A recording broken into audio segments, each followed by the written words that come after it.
नमस्कार। जय हिंद साथियों।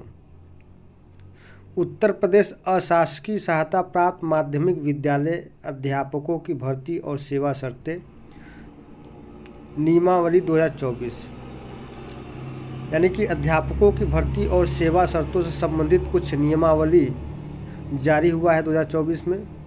क्या नियमावली है, आइए देखते हैं। कि संविधान के परंतु द्वारा प्रदत्त शक्ति का प्रयोग करते हुए इस विषय पर समस्त विद्यमान नियमों और आदेशों का अतिक्रमण करके राज्यपाल उत्तर प्रदेश अशासकीय सहायता प्राप्त माध्यमिक विद्यालयों में नियुक्ति एवं सेवारत व्यक्तियों की भर्ती और सेवा शर्तों को विनियमित करने के लिए निम्नलिखित नियमावली बनाती है।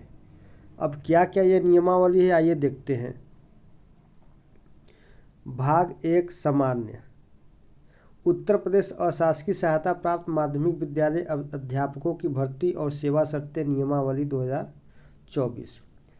तो ये नियमावली क्या, संक्षिप्त नाम और प्रारंभ ये तो पहले ही था। परिभाषाएं ये भी पहले ही था, ये भी पहले ही था। इसमें क्या क्या बदलाव हुए हैं? बदलाव इसमें देखिए, उम्र सीमा को लेकर के हुआ है, साक्षात्कार को लेकर के हुआ है और कुछ अर्हताओं को लेकर के हुआ है। आइए देखते हैं। परिभाषाएं हैं तो ये नियुक्ति प्राधिकारी, भारत का नागरिक हो, अधिनियम, परिषद, आयोग, राज्यपाल, निदेशक, अपर शिक्षा निदेशक, संविधान का तात्पर्य। अब इसके बाद है मौलिक नियुक्ति, अध्यापक, अल्पसंख्यक संस्था। भाग 2 भर्ती का स्रोत। अध्यापकों की विभिन्न श्रेणियों के पदों पर भर्ती प्रत्येक श्रेणी के सापेक्ष निम्नलिखित में उल्लेखित स्रोतों से की जाएगी। पद का नाम, भर्ती का स्रोत। किसी इंटरमीडिएट कॉलेज का प्रधानाचार्य या किसी हाई स्कूल का प्रधान अध्यापक 100% आयोग के माध्यम से सीधी भर्ती द्वारा। तो यहाँ पर ये आयोग के द्वारा ही यह भर्ती होगी। पहले क्या होता था कि पहले लोग प्रोन्नत होकर के आते थे, यानी कि जो लोग टीचर रहा करते थे वहीं लोग आगे चल कर के प्रधानाध्यापक हो जाते थे। लेकिन अब वो सिस्टम ख़त्म हो गया है। अब आयोग इसकी भर्ती सीधा करेगी, वो भी 100% के रूप में करेगी। अब उसके बाद श्रेणी 2 क्या है? प्रवक्ता श्रेणी के अध्यापक 50% आयोग के माध्यम से सीधी भर्ती द्वारा। यानी प्रवक्ता श्रेणी के जो अध्यापक होंगे उनमें से 50% जो भर्ती होगी वो सीधे आयोग के माध्यम से ही की जाएगी और 50% प्रशिक्षित स्नातक श्रेणी में से जिन्होंने भर्ती के वर्ष के प्रथम दिवस को इस रूप में 5 वर्ष की सेवा पूरी कर ली हो और जो नियम 6 के अधीन पद के लिए विहित अपेक्षित अर्हता रखते हों। तो 50% यहाँ पर आयोग के द्वारा होगी सीधी भर्ती प्रवक्ता के पद पर 50%। आगे है प्रशिक्षित, यानी कि ये टीजीटी के लिए है। 100% आयोग के माध्यम से सीधी भर्ती होगी। परंतु ऐसे इंटरमीडिएट कॉलेज और हाई स्कूल जहां संबद्ध प्राथमिक अध्यापक उत्तर प्रदेश हाई स्कूल तथा इंटरमीडिएट कॉलेज अधिनियम 1971 के उपबंधों अधीन वेतन प्राप्त कर रहे हैं, में 75% पद सीधी भर्ती द्वारा भरे जाएंगे और शेष 25% पद संबद्ध प्राथमिक खंड के ऐसे प्रशिक्षित स्नातक अध्यापकों जो 5 वर्ष की संतोषजनक सेवा पूर्ण कर लिए हों में से पदोन्नति के माध्यम से भरे जाएंगे।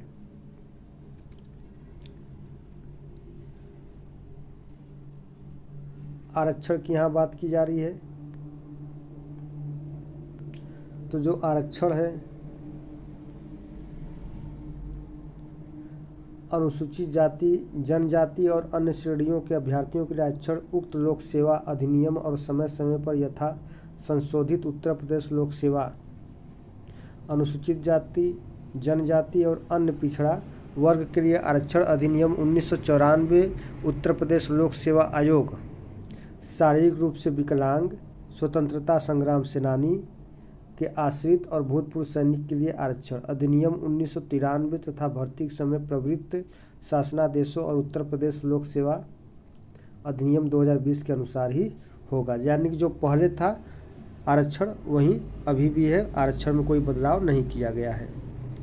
भाग 4 में अर्हताएँ हैं। अर्हताओं में क्या क्या है कि राष्ट्रीयता है कि अध्यापक के किसी पद पर सीधी भर्ती के लिए उम्मीदवार को होना चाहिए। तो क्या क्या अर्हताएँ होनी चाहिए कि वह जो अभ्यर्थी हो भारत का नागरिक हो या तिब्बती शरणार्थी हो जो पहले भारत में स्थायी निवास के अभिप्राय से 1 जनवरी 1962 के पूर्व भारत आया हो। तो ये सब पहले वाला ही है। भारतीय मूल का ऐसा व्यक्ति जो पाकिस्तान, बर्मा, श्रीलंका या किसी भी पूर्वी अफ्रीकी देश, केन्या, युगांडा और संयुक्त गणराज्य तंजानिया से भारत में स्थायी रूप से बसने के अभिप्राय से आया हो। परंतु यह कि उपरोक्त श्रेणी ख और ग के अभ्यर्थी को ऐसा व्यक्ति होना चाहिए जिसके पक्ष में राज्य सरकार द्वारा पात्रता का प्रमाण पत्र जारी किया गया हो।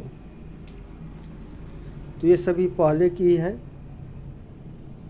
शैक्षिक अर्हता में ये देखते हैं कि अध्यापक की विभिन्न श्रेणियों के पदों पर सीधी भर्ती के लिए यह आवश्यक है कि अभ्यर्थी के पास परिशिष्ट ख में प्रत्येक पद के सम्मुख विनिर्दिष्ट अर्हताएँ हों।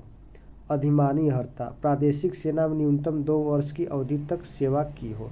यानी कि जो अधिमानी अर्हता है वो प्रादेशिक सेना में न्यूनतम 2 वर्ष की अवधि तक सेवा की हो और राष्ट्रीय कैडेट कोर का बी प्रमाण पत्र प्राप्त किया हो। यानी कि राष्ट्रीय कैडेट कोर का मतलब ये आपका हो गया एनसीसी में बी प्रमाण पत्र प्राप्त किया हो। अन्य बातों के समान होने पर सीधी भर्ती के मामले में अधिमान प्रदान किया जाएगा।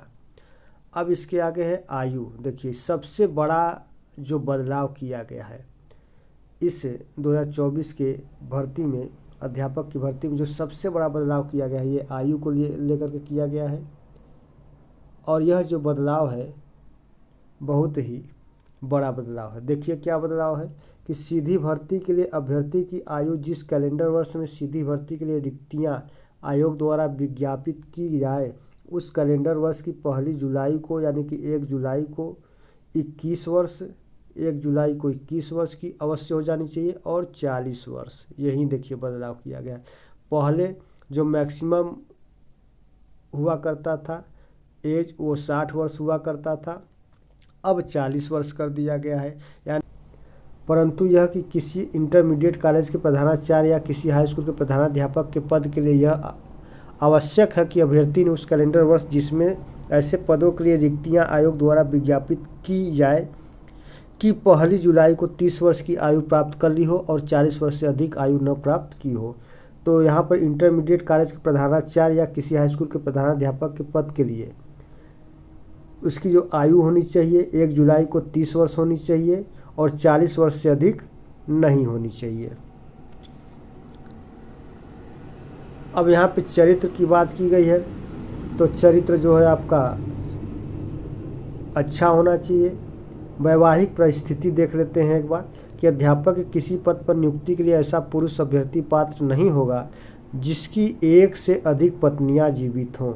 यानी कि उसकी पत्नी जो हो 2-4 भले पत्नी हो लेकिन 1 से अधिक जीवित पत्नी नहीं होनी चाहिए। या ऐसी महिला अभ्यर्थी पात्र नहीं होगी जिसने ऐसे पुरुष से विवाह किया हो जिसकी पहले से एक पत्नी जीवित हो। चलिए शारीरिक स्वस्थता की बात है तो आप शारीरिक रूप से स्वस्थ होने चाहिए। अब उसके बाद है किसी बालिका संस्था में किसी पुरुष अभ्यर्थी की नियुक्ति पर रोक है। यानी कि किसी भी बालिका संस्था में किसी पुरुष अभ्यर्थी की नियुक्ति नहीं की जाएगी। अब इसके आगे है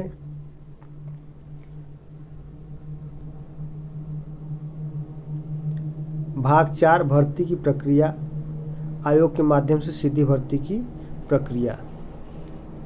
अब आइए इसमें देखते हैं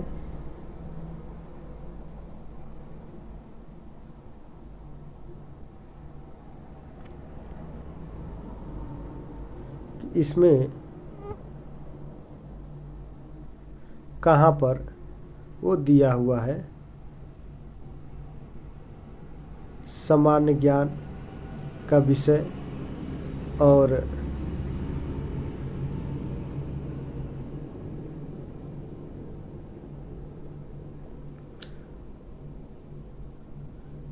एक मिनट। भाग 4 भर्ती की प्रक्रिया, रिक्तियों का अवधारणा, फिर आयोग के माध्यम से सीधी भर्ती की प्रक्रिया है। इसके बाद है आपका, देखिए, आयोग के माध्यम से सीधी भर्ती की प्रक्रिया में नियुक्ति प्राधिकारी निदेशक माध्यमिक शिक्षा, अपर शिक्षा निदेशक माध्यमिक मंडली, संयुक्त शिक्षा निदेशक सीधी भर्ती द्वारा भरे जाने वाले पदों की विषयवार रिक्तियों की संख्या के साथ साथ अनुसूचित जाति, अनुसूचित जनजाति और अन्य श्रेणियों के अभ्यर्थियों के लिए आरक्षित की जाने वाली रिक्तियों की संख्या भी अवधारित करेगा। उत्तर प्रदेश शिक्षा सेवा चयन आयोग के माध्यम से भरी जाने वाली रिक्तियों की सूचना उन्हें दी जाएगी। दूसरा है, विभिन्न श्रेणियों के अभ्यर्थियों के लिए आवेदन शुल्क की धनराशि का विनिश्चय उत्तर प्रदेश शिक्षा सेवा चयन आयोग द्वारा विहित रीति से उत्तर प्रदेश शिक्षा सेवा चयन आयोग द्वारा किया जाना है। तीसरा है, प्रतियोगी परीक्षा में भाग लेने की अनुमति लेने के लिए आवेदन पत्र आयोग द्वारा जारी विज्ञापन प्रकाशित प्रपत्र में आयोग द्वारा आमंत्रित किए जाएंगे। चौथा है, किसी भी अभ्यर्थी को परीक्षा में तब तक सम्मिलित नहीं किया जाएगा जब तक कि उसके पास आयोग द्वारा जारी किया गया प्रवेश प्रमाण पत्र न हो।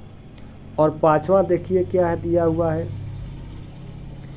आयोग आवेदन पत्रों की समीक्षा करेगा और प्रवक्ता, प्रशिक्षित स्नातक श्रेणी एवं अशासकीय सहायता प्राप्त माध्यमिक विद्यालयों से संबद्ध प्राथमिक खंडों में अध्यापन हेतु प्राथमिक अध्यापक के पद के संबंध में केवल लिखित परीक्षा आयोजित करेगा।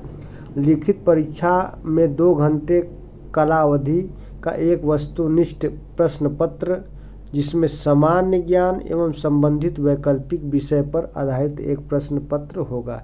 यानी कि जो 5वां नंबर का लाइन है इसमें ये बताया गया है कि प्रशिक्षित स्नातक और प्रवक्ता के पद से जो साक्षात्कार हुआ करता था उस साक्षात्कार को हटा दिया गया है। इसमें केवल लिखित परीक्षा आयोजित की जाएगी और इस लिखित परीक्षा में सामान्य ज्ञान एवं संबंधित वैकल्पिक विषय होंगे। सामान्य योग्यता परीक्षा का होगा। लिखित परीक्षा के आयोजन के लिए केवल जिला मुख्यालयों पर ही केंद्रों का निर्धारण किया जाएगा और निरीक्षकों को मानदेय का भुगतान ऐसे दर पर किया जाएगा जैसा आयोग निर्धारित करना चाहे। अब इसके बाद है, हाँ, इसमें जो बड़े बड़े बदलाव हुए थे ये यही बदलाव थे और कोई बहुत बड़ा बदलाव नहीं है। कुछ वेतन को लेकर के भी बदलाव किया गया है, यहाँ पर देख लीजिए। वेतन को लेकर के किसी इंटरमीडिएट कॉलेज के प्रधानाचार्य के लिए 78,800 से लेकर के 2,87,000। किसी हाई स्कूल का प्रधान अध्यापक के लिए 56,100 से लेकर के 1,76,000 तक है। तो ये 7वां वेतन आयोग लागू होगा। 7वां वेतन आयोग के आधार पर है ये।